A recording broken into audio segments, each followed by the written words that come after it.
Hello guys, ഇതിപ്പോൾ രാവിലെ തന്നെ മക്കളെയും കൂട്ടിയിട്ട് സ്കൂളിലേക്കാണ് പോകുന്നത്. സ്കൂളിൽ പോകുന്നത് വെച്ചാൽ ഇവരൊന്ന് അവിടെ ജസ്റ്റ് ഒന്ന് ഇറക്കണം. കാരണം ഞങ്ങൾക്ക് ഹോസ്പിറ്റൽ വരെ പോകാനുണ്ട്. ഹോസ്പിറ്റലിൽ പോകാൻ കാരണം ഒന്ന് ഐ ടെസ്റ്റ് ചെയ്യണം. എനിക്ക് മിനിഷേട്ടനും ചെയ്യാനുണ്ട്. അപ്പം അങ്ങനെ അവിടെ ഇങ്ങനെ വെയിറ്റ് ചെയ്തിരിക്കുകയായിരുന്നു. അങ്ങനെ വിളി വന്നു. അപ്പോൾ വിളി വന്നപ്പോൾ ഡോക്ടർ ചോദിച്ചു, എൻ്റെ കണ്ണിൽ നല്ല ഡ്രൈനസ് ഉണ്ട്, ഫോൺ നല്ലോണം നോക്കാറുണ്ടോയെന്ന്. അങ്ങനെ ഫോൺ നല്ലോണം നോക്കാറുണ്ടെന്ന് ഞാൻ സത്യം പോലെ പറഞ്ഞു. അപ്പോൾ എന്നോട് കണ്ണട സ്ഥിരമായിട്ട് വെക്കാൻ പറഞ്ഞിട്ടുണ്ട്. അപ്പോൾ കണ്ണട എന്തായാലും വാങ്ങണം. അതിനു മുമ്പ് നമ്മളെ തലേന്ന് ബുക്ക് ചെയ്തിട്ടുണ്ടായിരുന്നു ദൃശ്യം നൈസ് ഓൾറെഡി കണ്ടതാണ്. അതുകൊണ്ട് ഞങ്ങളൊന്ന് കാണാമെന്ന് വെച്ചു. പിന്നെ ഇച്ചുവിന് സിനിമയിൽ വല്ല താല്പര്യമില്ലാത്തൊരു കക്ഷിയാണ്. അപ്പോൾ ഞങ്ങൾ സിനിമയ്ക്ക് കയറാമെന്ന് വിചാരിച്ചു. അങ്ങനെ ഇതാ സിനിമയ്ക്ക് പതിവിലും നേരത്തെ എത്തിയിട്ടുണ്ട്. അപ്പോൾ പിന്നെ അവിടേക്കൊന്ന് ചുറ്റിക്കറങ്ങി. പിന്നെ എന്താ 11 മണീൻ്റെ ഷോ ആണ്. അതുകൊണ്ട് തന്നെ ലൈറ്റായിട്ട് എന്തെങ്കിലും കഴിക്കാമെന്ന് വെച്ചു. കാരണം രാവിലെ ഇറങ്ങിയതാണല്ലോ. ഓൾമോസ്റ്റ് ഒരു 7:45 വീട്ടിൽ നിന്ന് ഇറങ്ങി. അതിന് മുമ്പേ ബ്രേക്ക്ഫാസ്റ്റൊക്കെ കഴിച്ചാണ്. അപ്പം ഫിലിം കഴിയുമ്പോഴത്തേക്ക് ഏതായാലും 2 മണിയാവും. അപ്പോൾ പിന്നെ അവിടെയാണെങ്കിൽ ഒന്നുമില്ല, സ്നാക്സ് പപ്സ് മാത്രമേ ഉള്ളൂ. അപ്പോൾ പിന്നെ ഗതികേട് കൊണ്ട് പപ്സ് കഴിച്ചു. പപ്സ് കഴിക്കാൻ മടി ഉണ്ടാവുന്നത് എന്തിട്ടാണെന്നറിയും, മുഖത്തും ഇതൊക്കെ ആവുമല്ലോ.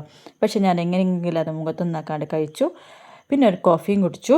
അപ്പോൾ കോഫി കുടിച്ചുകൊണ്ടിരിക്കുമ്പോൾ ഞാൻ പറയുന്നുണ്ട്, കോഫിയൊക്കെ തണുത്ത് പോയി തോന്നില്ലേ, എങ്ങനെയൊക്കെ പറഞ്ഞുകൊണ്ടാണ് കുടിക്കുന്നത്.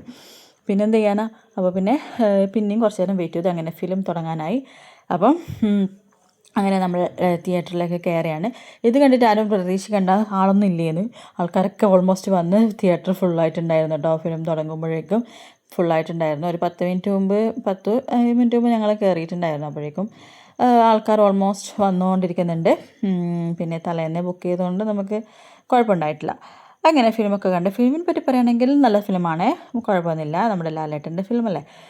അപ്പോൾ പിന്നെ ദൃശ്യം 1, 2, 3 കണ്ട് ഇനി 4 വേണ്ടി കാത്തിരിക്കുകയാണ്. പിന്നെ നേരെ പോയത് ലെൻസ് കാർട്ടിലേക്കാണ്. ലെൻസ് കാർട്ടിൽ പോയിട്ട് കണ്ണട നോക്കാമെന്ന് വിചാരിച്ചു. അപ്പോൾ ഡോക്ടർ എന്തായാലും പറഞ്ഞ സ്ഥിതിക്ക് എൻ്റെ കണ്ണട പൊട്ടിപ്പോയിട്ടുണ്ടായിരുന്നു. അപ്പോൾ പിന്നെ ഒന്ന് വിചാരിച്ചു സ്ഥിരമായിട്ട് വയ്ക്കാൻ, എന്നെ പുറത്തൊക്കെ പോകുമ്പോൾ വെക്കാൻ വേണ്ടിയിട്ട് വാങ്ങി. പിന്നെ ഇത് ബിനീഷേട്ടനും കണ്ണട നോക്കുന്നുണ്ട്. ബിനീഷേട്ടൻ ഈ കണ്ണട എന്ന് വെച്ചാലുണ്ടല്ലോ, ഇത് പവർ ഗ്ലാസ് ആണ്.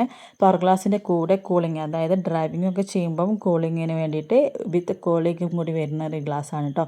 അപ്പോൾ അത് രണ്ടും നോക്കി വെച്ചിട്ടുണ്ട്. അതെനിക്ക് കിട്ടിയിട്ടില്ല. പിന്നെ നേരെ കോക്ടെയിൽ കുടിക്കാൻ പോയി. കോക്ടെയിൽ മീൻസ് നമ്മുടെ അന്നത്തെ ഉച്ച ഭക്ഷണം അതായിരുന്നു. കാരണം നമുക്ക് കഴിക്കാൻ നേരമില്ല. അപ്പോഴത്തേക്കും 3 മണിയായി. 3:10 സ്കൂൾ വിടുമല്ലോ. അങ്ങനെ കുട്ടികൾക്കുള്ള സ്നാക്സുമായിട്ട് ഞങ്ങൾ ഇത് ഐശ്വനെയും കുട്ടി നൈസിനെയും കുട്ടി നേരെ പോയത് അവരുടെ ഹൗസ് യൂണിഫോം വെനസ്ഡേ ഇടാൻ വേണ്ടിയിട്ട് വന്നായിരുന്നു. ഇച്ചുവിന് ഗ്രീനും നൈസുവിന് റെഡുമാണ്. നൈസ് കുറേ കൊല്ലമായി റെഡ് ഇടുന്നത്. അപ്പോൾ ഇവർക്ക് ഓരോ വർഷവും മാറിക്കൊണ്ടിരിക്കും. ഇച്ചുവിന് 2-3 വർഷമായിട്ട് മാറിക്കൊണ്ടിരിക്കുന്നുണ്ട്. പക്ഷേ നൈസുവിന് അതേപോലെ തന്നെയുണ്ട്, റെഡ് തന്നെ ഈ കൊല്ലം. അങ്ങനെ അതൊക്കെ വാങ്ങി ഞങ്ങൾ നേരെ വീട്ടിലേക്ക് പോയി. അപ്പോൾ ഇന്നത്തെ വീഡിയോ ഇത്രയേ ഉള്ളൂ. ബായ്.